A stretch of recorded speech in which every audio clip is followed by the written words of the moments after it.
Hi friends, welcome to JK Mathi life style channel. இன்றைக்கி செவ்வாய்க்கிழமை என்ன வீட்டில் என்ன ஸ்பெஷல்னு பார்க்கலாம் வாங்க.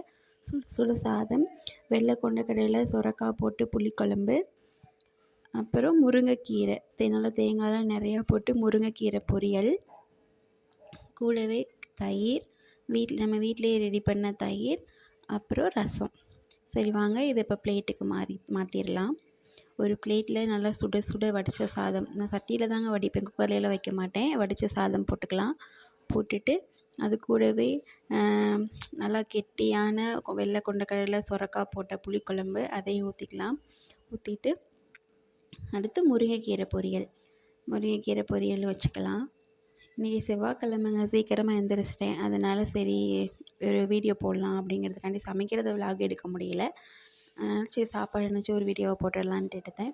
அடுத்து முருங்கைக்கீரை பொரியல், நல்லா தேங்காயெலாம் போட்டு, இன்றைக்கி கடலைப்பருப்பு போடலைங்க, வெறும் முருங்கைக்கீரை தேங்காய் மட்டும்தான் போட்டு செஞ்சேன். நல்லாயிருக்கு, வெங்காயம் தேங்காயெலாம் போட்டு. அப்புறம் தயிர் இப்போதைக்கு நம்ம பிளேட்டில் ஊற்ற வேணாம், சாப்பிட்றப்ப பிளேட்டில் ஊற்றிக்கலாம். அதனால் தயிர் அப்படியே பவுலோடு வச்சுட்டேன். கூடவே ரசம், எப்போயுமே ரசம் இருக்குங்க. சாப்பாடு எதனாச்சும் வச்சுருந்தாவே, எதுவும் குழம்பு வச்சுருந்தாலுமே நான் கொஞ்சம் ரசம் வச்சுருப்பேன். ஏன்னா ரசம் சாப்பிட்றது நல்லது இல்லைங்களா. கூடவே ரசம் வச்சுக்கலாம். இவ்வளோ தான் ஃப்ரெண்ட்ஸ் இன்றைக்கி நம்ம வீட்டில் ஸ்பெஷல். மார்னிங் சாப்பிட்றதுக்கு தோசை ஊற்றிக்குவேன். இது வந்து லன்ச் பிளேட் மட்டும்தான். ஓகே ஃப்ரெண்ட்ஸ், இதான் இன்றைக்கி நம்ம வீட்டில் செவ்வாய்க்கிழமை special.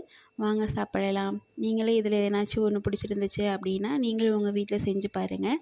Okay, bye, thanks for வாட்சிங். மீண்டும் நாளைக்கு ஒரு விலாகோட நான் உங்களை சந்திக்கிறேன். அது வரைக்கும் டாட்டா, பாய் பாய்.